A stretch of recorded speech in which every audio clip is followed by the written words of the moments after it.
Okay, so I can start now. So today I will be starting complex analysis, and first of all, happy New Year to everyone. Since we are meeting first time in this New Year. Same Uh, to you, sir. yeah. So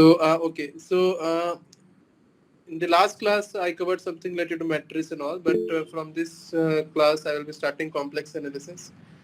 Next two more class I will devote to this complex analysis only because it is an important topic in your exams. So today I will be just starting introduction of the complex analysis and few topics like analytic functions and Cauchy-Riemann equation, those things. So okay, so to start with very basic. So as you all know that a complex number is a number which is written in this form. It has two components, a real part and the for example, any complex number can be written as a plus iota times b, where a is the real part of the complex number and this b is the imaginary part of the complex number. And then another term which always comes in this complex analysis is conjugate of a complex number. So the conjugate of a complex number is nothing but you just replace the imaginary part with a negative sign. So it's called the conjugate. And some of the properties is that the sum of the complex number with its sum and product of complex number with its complex conjugate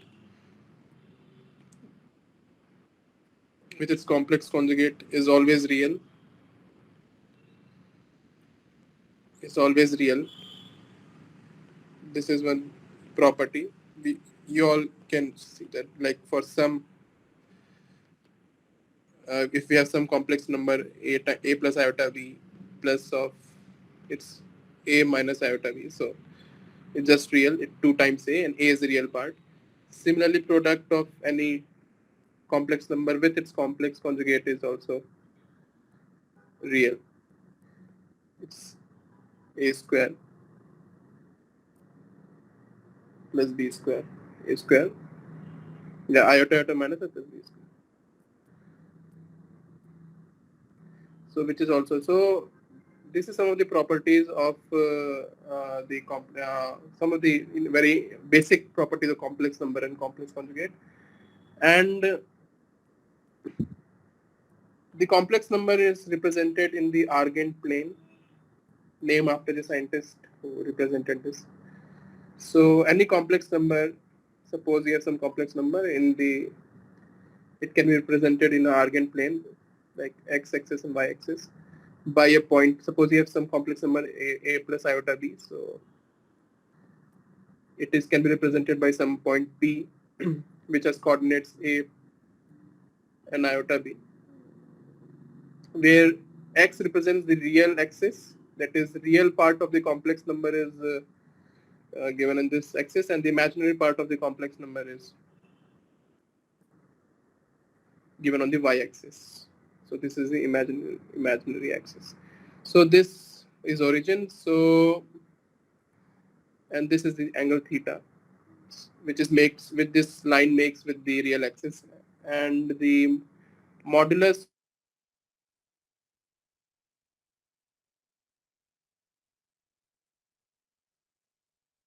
complex number is represented by this length of this vector OP, and which is nothing but just under root a square plus b square, and the argument of complex number is represented by tan inverse, because you know tan theta is nothing but b by a, so tan inverse b by a is the argument of the complex number.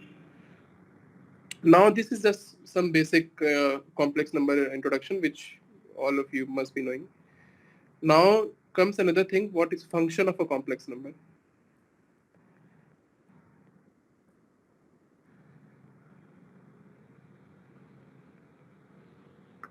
So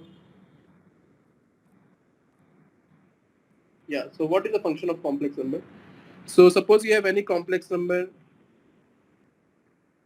z which has a real and imaginary part, then the function of that complex number can also be represented in a similar fashion, where u and v are the function of x and y. U and v, u is the real part of the fz, and v is the imaginary part of fz. So, and this both u and v are the function of x and y. So this fz is the function of any complex number. It has this general form. This is a general form through which any complex number can be represented. Now comes an important topic in the complex function analysis. What are analytic functions? The first thing which you study in complex analysis is that first important topic is what is analytic function. So the analytic function, the definition is that a single valued function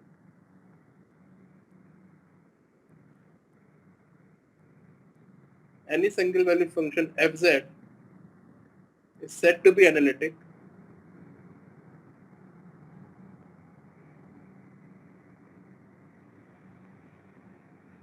at some point z naught. At some point z is equal to z naught if it is differentiable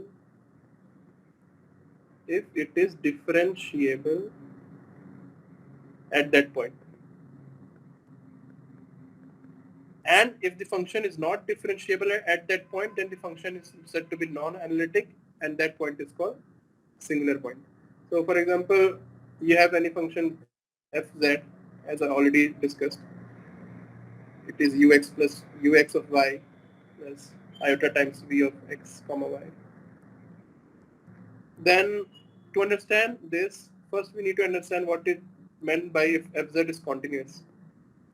So if continuity and differentiability comes together, so first we need to understand that what is continuous. When the function fz is said to be continuous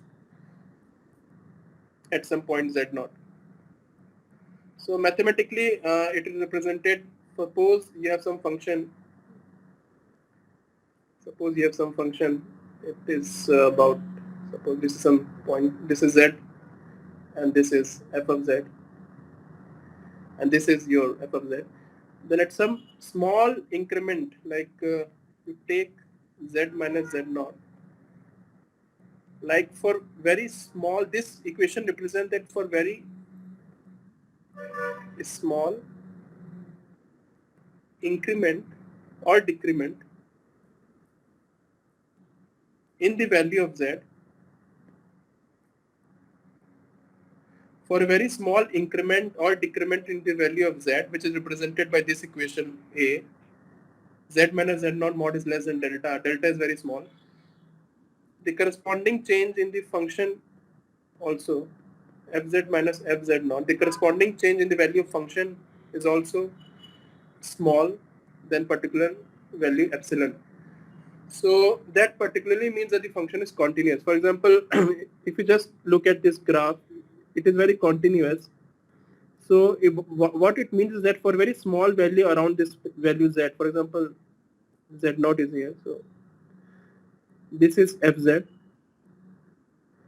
And if you take some other point z naught, which is here, like, so f of z naught is somewhere here.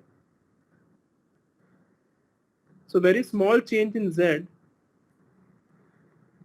is also leading to a very small change in the corresponding value of fz also.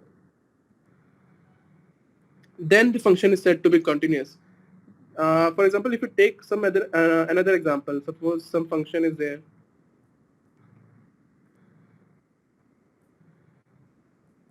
Suppose it's going like this, and suddenly at some point there is sharp jump. So at some point z naught, if we move from z to z naught, the value of fz naught, the difference between fz naught minus fz is very large for a very small change in value of z. So about this z. So this kind of functions are called discontinuous. So this thing is represented by these two equations mathematically, and the same thing this goes with the complex function also. So the function complex function is said to be continuous at a particular point z naught when these two conditions are satisfied, or in another way you can also say that at limit z tending to z naught, the value of fz is f of z. This is another way of representing continuity of a function. Now, given if a function is continuous, piecewise continuous like this, if a function is continuous at z naught, if fz is continuous at z naught, then we can define its derivative fz, f dash z with a df by dz. We all know how we can write this: fz plus delta z minus f of z upon delta. This is how we write derivative definition. And this value is function differential, means the value of fz is finite. It is not infinity or something like that. So this type of condition should be satisfied. So why I'm telling is that if a function is continuous and differentiable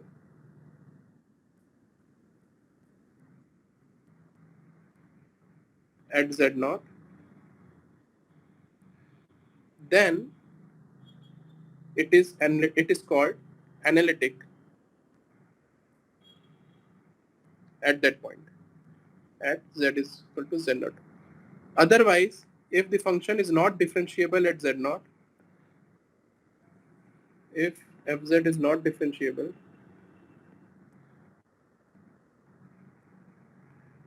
it is called, that point is called the singular points. So these are important concept, because when you will solve some questions, integral questions related to Cauchy residue theorem and those things, there we have to find what are singular points, what are those things. So remember this thing, that what is when a function is said to be analytic, and when it for a function to be analytic, it should be differentiable at that point. Now, in order to solve questions, there are some conditions which need to be satisfied. So for a function, the necessary conditions. So this is clear up to this. It is clear. Is it clear to everyone? Yes, sir. Okay. Okay. So necessary conditions for fz to be analytic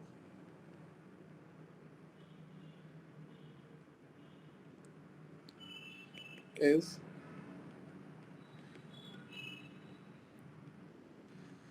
first condition is del u by del x is equal to del v by del y.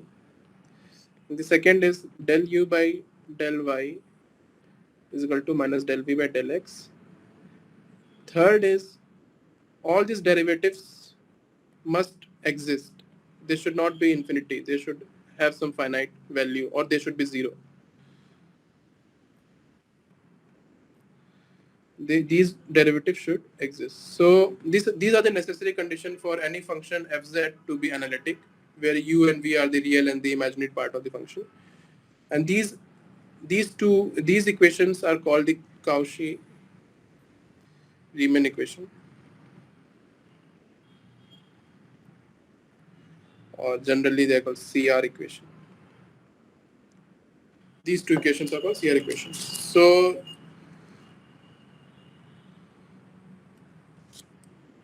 wait, these are the Cauchy-Riemann equation which I wrote.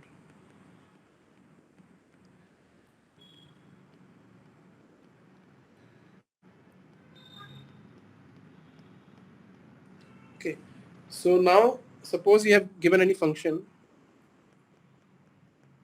you can just solve this and You tell are me. not audible, sir. Oh, am I not audible? Hello? Hello?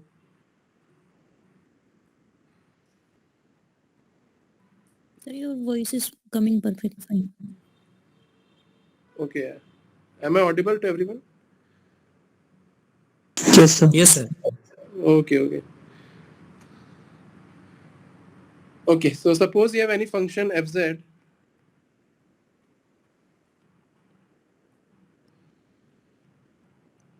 which is mod of z square. So you have to show that whether this function is differentiable at origin. So you all know that z is some x plus iota y. So you need to show that whether this function is differentiable at origin. So it is easy to do that.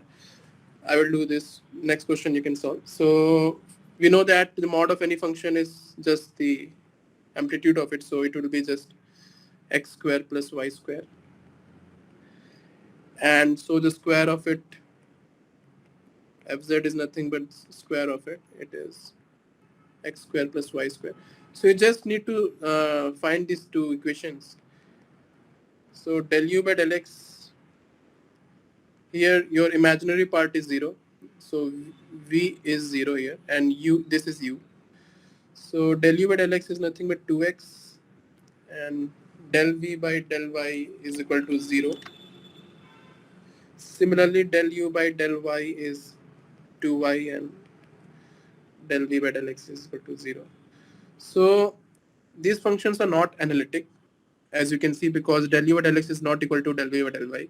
But at origin, at origin, since both x and y are 0, therefore del u by del x is equal to 0 is equal to del v by del y.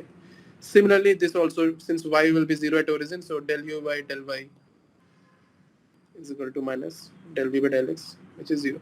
So that proves that these functions are analytic at origin only. And if it is analytic, that means that it is differentiable, because we just saw in previous explanation that a function to be analytic, it need to be differentiable. So in this way, we have shown that this function mod of z square is analytic, is differentiable only at origin, not at all other points. Now, similarly, suppose you have been given some other question. Let's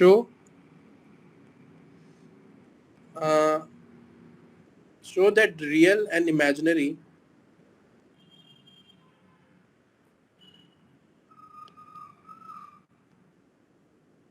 part of a function fz,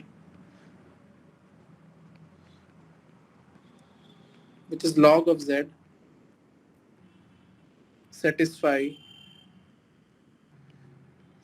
the Cauchy-Riemann equations. When z is not equal to 0, this is one condition. So this is a function. So can you just try this for like how you will approach this, where z is nothing but x plus iota y. So you need to show that del u by del x is equal to del v by del y, and del u by del y is equal to minus of del v by del x. So you just need to show this. So where is that? So do you want to try? If you want to try, I can give you 2-3 minutes. Then I will, if someone, or maybe I will give some more minutes. So you can just try this. And I will, it's okay, I will start in 5 minutes. I will start solving. So you can just try this once.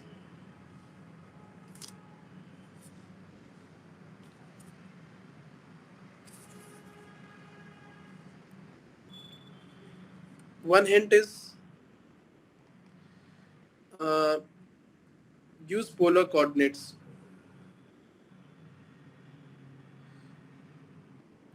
You can use polar coordinates to solve this question, like x is equal to r cos theta and y is equal to r sin theta, where r is nothing but under root x square plus y square. So you can use these things into this equation and then you can easily solve.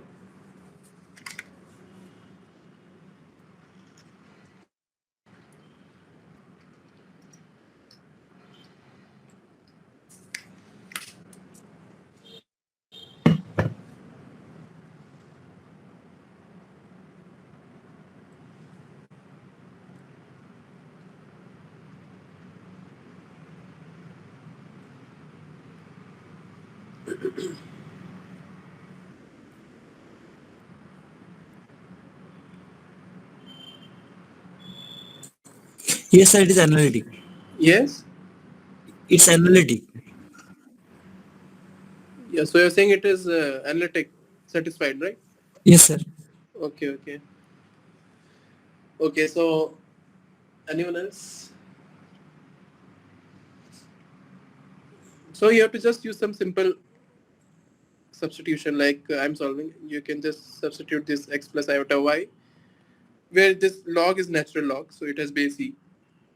So you can just uh, substitute this r cos theta. This is one of the way through which you can solve. There are other ways also through which you can solve. I'm using this method. Now you can just take r common. So you're left with cos theta plus iota sine theta. And this you know that by De Moivre's theorem, exponential I theta is nothing but cos theta plus I sin theta. So this quantity will become exponential of I theta. Now log of a into b is nothing but log a plus log b. So this will log exponential base e r plus log base e. So this is log of base e. R is nothing but x square plus y square to the power half. This base cancel will iota theta will only be there because log base e is will be just one, so anti-log kind of thing. Now this you can write as half log of log base e x square plus y square, and theta is nothing but for any complex number which is x comma y. Theta is nothing but tan inverse y by x. This is x. Sorry, this is y and this is x. So tan theta is y by x. So theta is tan inverse y by x. So in this way, your function fz can be written as this form, where its real part is u is this and v is this. So you just need to solve. So u is half log base e x square plus y square, and your v is tan inverse y by x. So del u by del x, just half. This will come down. Then differentiate this, so 2 times x. So this will be x upon x square plus y square. Del v of del y is derivative of tan inverse x is 1 upon 1 plus x square. This is the d by dx of tan inverse x is 1 upon 1 plus x square. So similarly, d by dx of tan inverse 1 by x will be 1 upon 1 plus y square upon x square into 1 upon x. Okay. When you simplify this, it will become x upon x square plus y square. So these two are satisfied. So del u by del x is equal to del v by del y. These two are equal. Similarly, we can also show that del u by del y, when we just do it, it will come out to be y upon x square plus y square. And del v by del x, when you solve, it will come 1 upon 1 plus y square by x square d into d by d of y by x. So it will minus y upon x square. So this will become minus y upon x square plus y square. So del u by del y is nothing but minus of del v by del x. So the Cauchy-Riemann CR equations are satisfied. But there is one condition which is very important, that if the modulus of the function z is 0, then these derivatives will not be defined. And as I told that okay, it's not here, but the third condition was that derivative must exist. All the derivatives, they must exist. So in the case when mod of z is equal to 0, or x square plus y square is equal to 0, or in case when your the function z is equal to 0, that implies that both x and y is 0. In that case, your denominator of this function will blow, it will become 0, so it will become 1 by infinity, or 0 by that kind of thing it will become. So in that case, the function will not be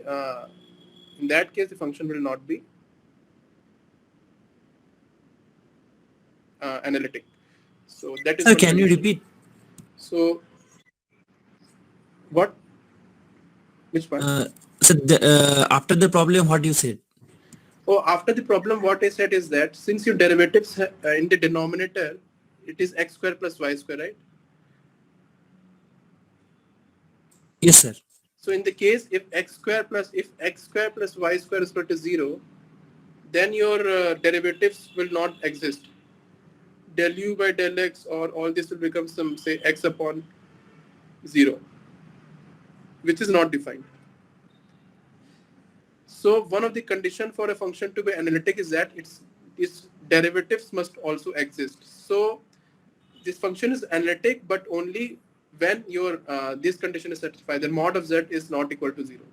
If mod of z is equal to 0, in that case it will not be satisfied. So that's what I'm saying. Okay, sir. Thank you. Okay. Okay. So now, so this now will solve a couple of questions which came in GATE exam related to this topics which I've covered. So you can just solve this. So the question is, the imaginary part of an analytic complex function Vx of y is given as 2xy plus 3 of y. So they have asked what is the real part of the function is 0 at the origin. So suppose you have the real part of the function, then at origin it is 0. Then what is the value of the real part of the function at 1 plus iota? 1 plus iota means your, suppose the function is this. So both real and x and y is equal to 1. So in the question they have asked you what is this. This is an AT type of question, so you have to solve the question and provide the answer in the form of number. So you just use that Cauchy-Riemann equation. You know that del u by del x is equal to del v of del y. Del v is 2xy plus 3y. So it will become 2x plus 3. Therefore, if you integrate both sides,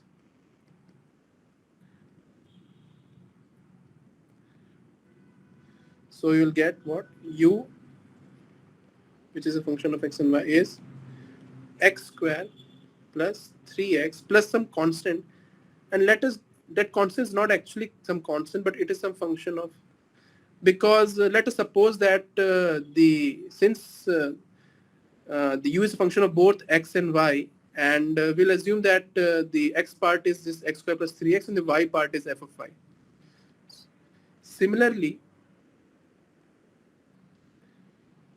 just right here only, you can use second equation, del u by del y is equal to minus del v by del x.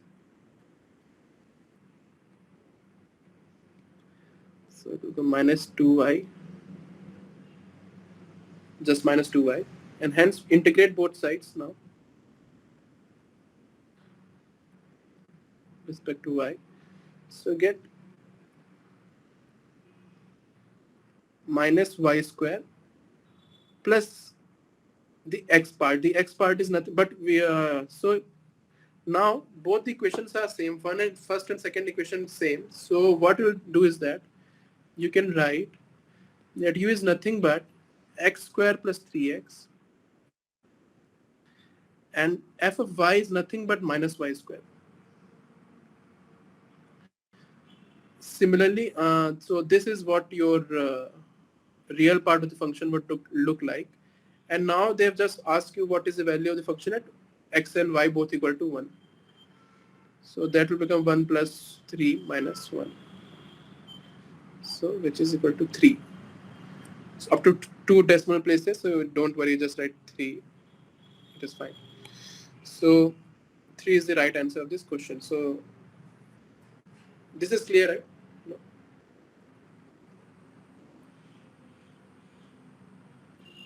Yes, this. Mm-hmm. So this was easy question only. If you know these two equations, yeah, you could easily solve. Now another question which came in GATE 2016 was, which one of the following is an analytic function of z everywhere in the complex plane? This is very important point, like everywhere at all points. At all points or all values of z.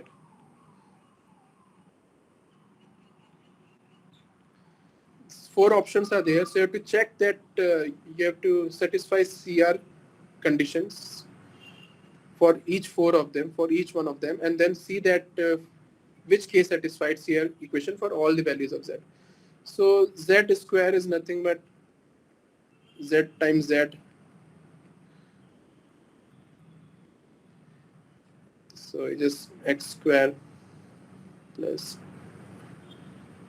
2 iota xy minus y square.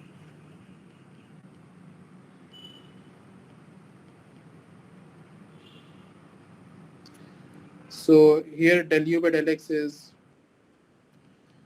2x and del v by del y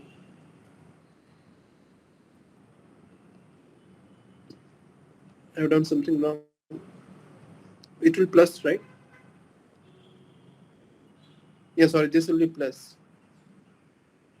Since this, wait, x square minus y square. So del u del y is what? Minus 2y.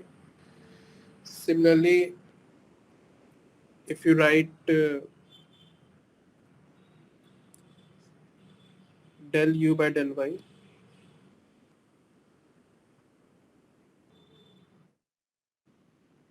oh sorry, what I'm doing, sorry. So v is this part, pardon.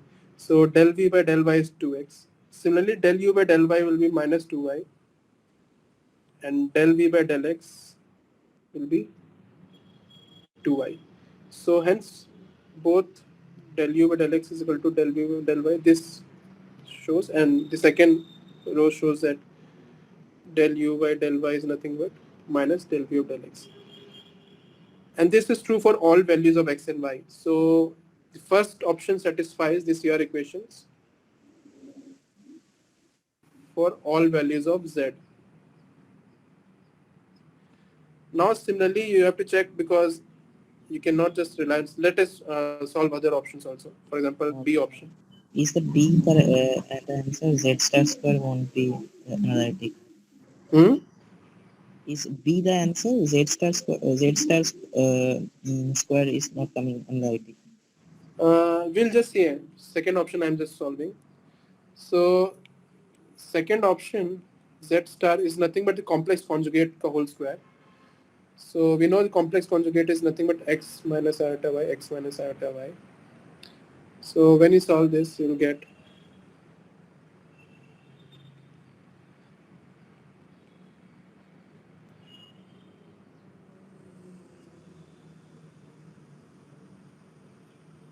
minus y square. X square minus y square minus 2y xy. So in this case, your u part is this and v part is minus of 2xy. So your del u by del x is 2x and del v by del y minus 2x. So the first equation is not satisfied. So you can just see that del u by del x is not equal to del v by del y. Therefore, CR equations are not satisfied. But if in question they have asked only at origin, then this is satisfied, because at origin your x would be 0. So in that case, your del u by del x will become equal to del v by del y. So this z star square satisfied CR equation only at the origin, but in the question they have asked at all points. So option B is also not correct. Option A was correct. Option C is mod of z square. So mod of z square is nothing but x square plus y square plus 0 times. So in this case also your del u by del x is 2x and del v by del y is 0. So this also doesn't satisfy, but only satisfied at origin. At origin your del u by del x will become 0. So this also satisfies CR equation only at origin, but not at all points. So C option is also not correct. Similar D option you can also try. So in this way, we have found that only the option A, which is z square, is satisfying the this Cauchy-Riemann equation at all points. So option A will be the correct option. So is it clear now? Where we Yes, can. sir. Anuj is asking where. Anuj, you have joined. I think for the first time I'm seeing your name. Hello. Anuj Mishra, where we can I find. have attended already also, but Okay, okay. So Anuj, what I can do is that at the end of the lecture, I will just share that link of that PPT in this chat box of past lectures. Okay, so you can just assess those things. Okay, so these are the couple of questions and a few examples, and then couple of gate questions which solved on this analytic functions. You can just solve other questions also. Now, what's the time? Okay, so we have 15 more minutes. So now we'll introduce one more topic. I will just introduce this today, and then we'll solve more questions on this topic in the next class.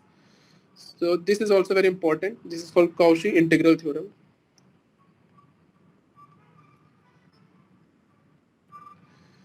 Cauchy integral theorem. So what is this? So suppose you have any complex function fz. So if a function fz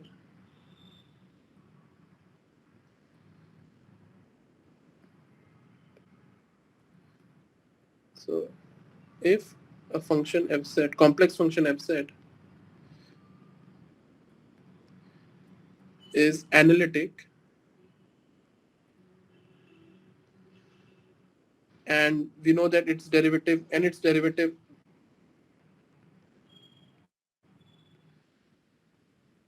fz is continuous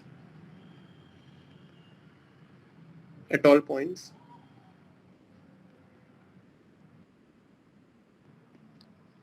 inside and on a simple closed curve.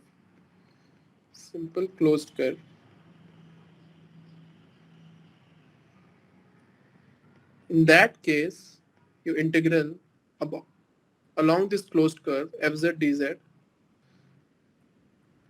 is 0. So this is a Cauchy integral theorem. So if you have any function which is analytic and its derivative exists and it's continuous at all points inside this closed curve. Suppose you have some closed curve and inside that closed curve fz is analytic.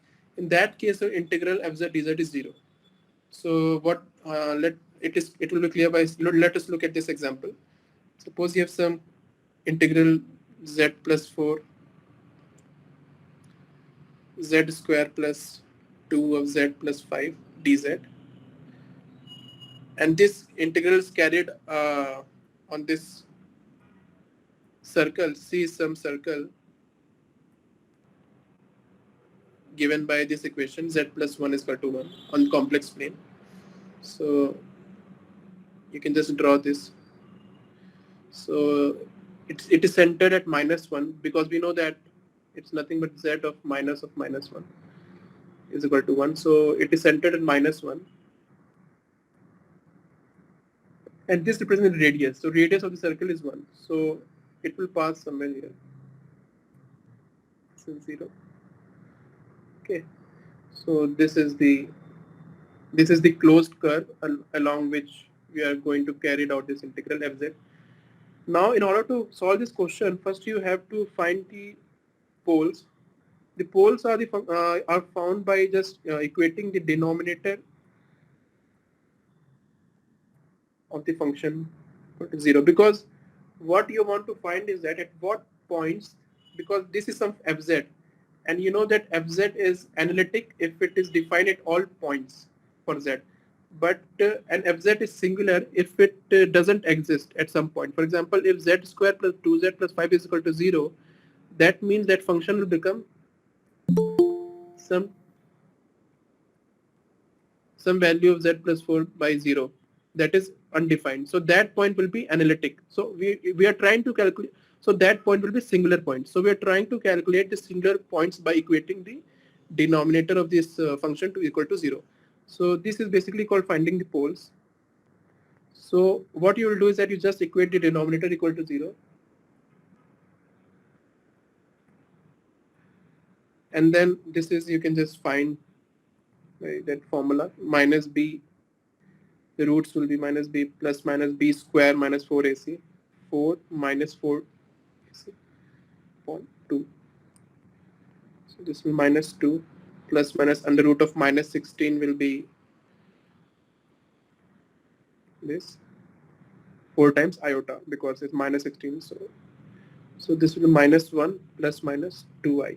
So we've got two poles or 2 points where the function is not analytic. These are called singular points. Singular points are the points where the function is not analytic, it is not defined. And let us see where it lies in this Argand plane. So minus 1 is here, 2 times iota. So this is obviously 1 because the radius is 1. So this is 1. So minus 1 plus 2 iota lies somewhere here. Similarly, minus 1 minus 2 iota lies somewhere here, maybe. So both these singular points are lying outside this closed curve. Okay, so according to Cauchy integral theorem, we have a function fz, and it is analytic at all points inside this, like inside this closed curve. At all points the function is analytic. In that case, your integral will be nothing but it will be 0. So you can just write that z plus 4 z square plus 2z plus 5 dz is 0. Simple, because it is defined at all points inside this curve. So this is the Cauchy integral theorem. So now we'll take another example where suppose this singular points lies inside this curve. So is this clear to everyone? Yes, sir. Okay, so suppose now your point is lying inside this curve. So how to do that? So just wait.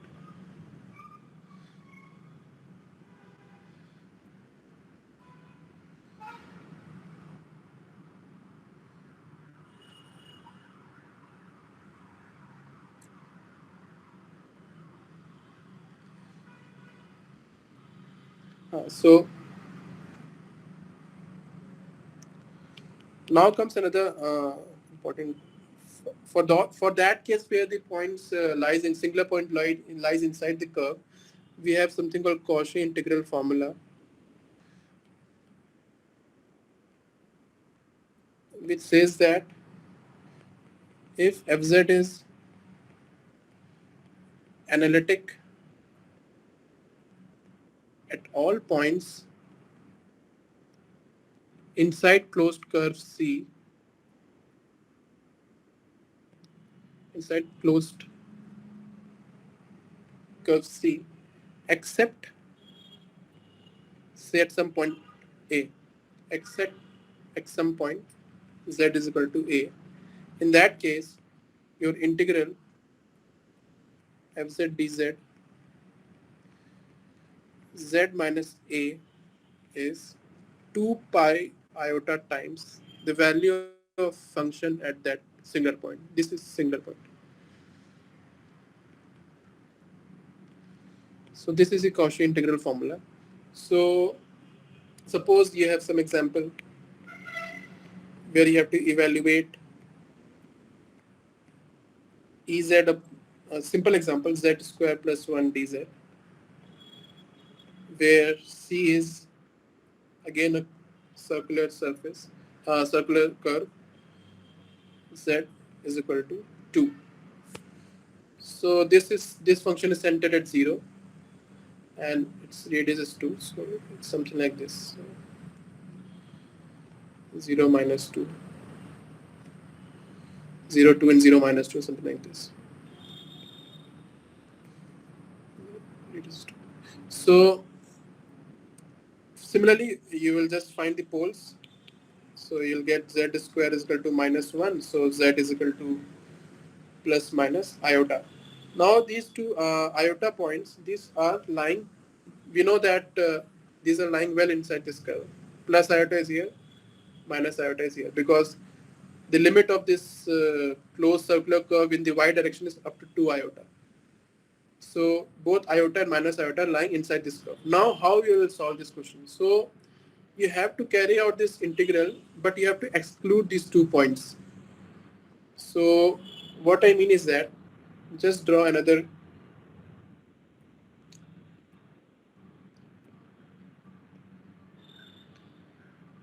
so these are 2 points, iota and this is minus iota. Okay, so what you'll do is that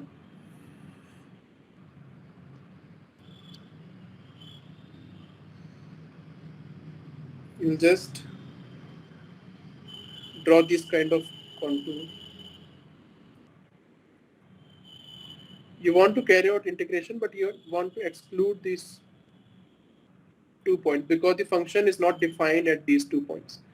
At all other points, the function is analytic. So at all other points, so this integral c fz dz is nothing but if this curve is c1, this curve is c2. So c1 fz dz plus c2 fz dz. And at all other points for this bigger closed curve, we know that by Cauchy integral theorem that it is 0 because at all other points the function is defined, so that will be 0. So we need to find these two integral along these two curves if we want to find this. So you just find pole, it is z is equal to plus iota minus iota. So how we'll solve is that? I got it, sir. Okay, good. So you just write this as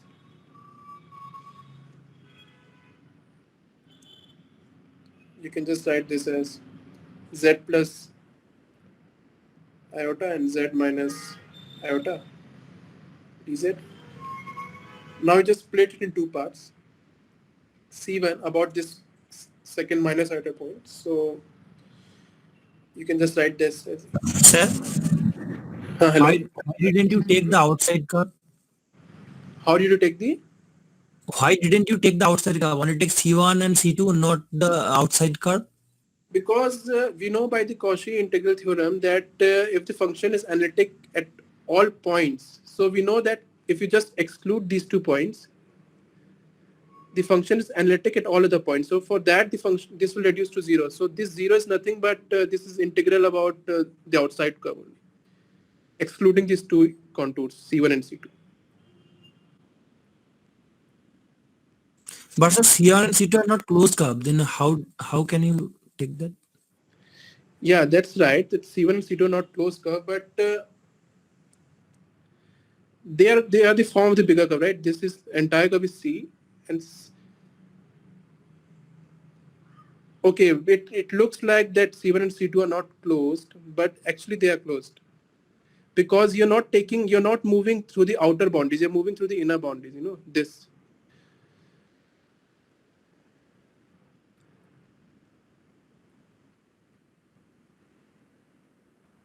So what you're trying to do is that essentially you're trying to exclude these 2 points, and for doing that you're trying to construct this kind of contours, and then you're trying to carry out integration. So what I can at this point say is that if you try to exclude these 2 points in order to solve this question, then you need to carry out this integral around these two curves C1 and C2. And the question which you asked about the closed, whether they're closed or not, I will just look into it and then tell you. Okay. Okay, sir. Okay. So yeah, so we'll just carry out this integral along these 2 points. So it will be Ez upon. We can just write this in this form.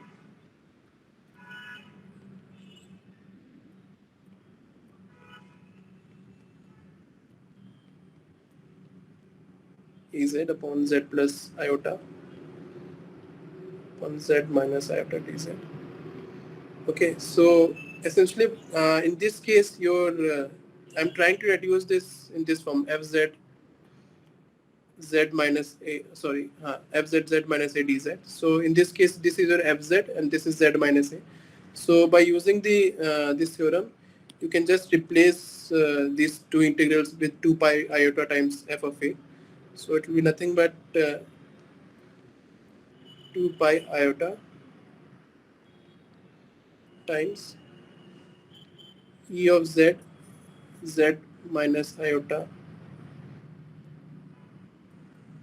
at z is equal to minus iota plus 2 pi iota e to the power z, z plus iota, z is equal to iota.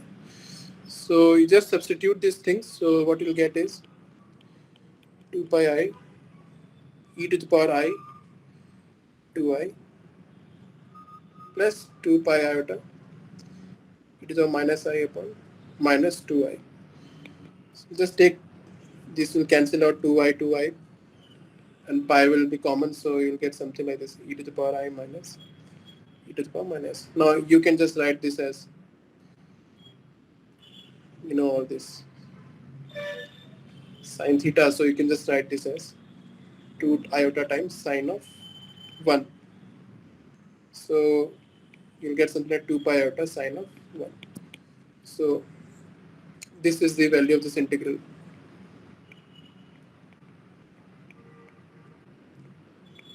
Z square plus 1. So in this way, you can just use this Cauchy integral formula and these things to find out the values of these integrals about this closed contour, fz, dz, z minus a, and these kind of things. And in the next, hello? Yes, sir. Sir, how do we know that the function is analytic in this question? Do we need to first find it? Matlab, prove it? No need to find whether function is analytic, because you just need to find, because when you're equating denominator is equal to 0, in that case you are finding at points where the function is not analytic. Okay, sir. So if the function is, and if that point lies outside this closed curve, then you will just write that the value of the integral is 0. But if the point is lying inside this closed curve, then you have to use this Cauchy integral formula to solve the question. Okay, sir. Okay.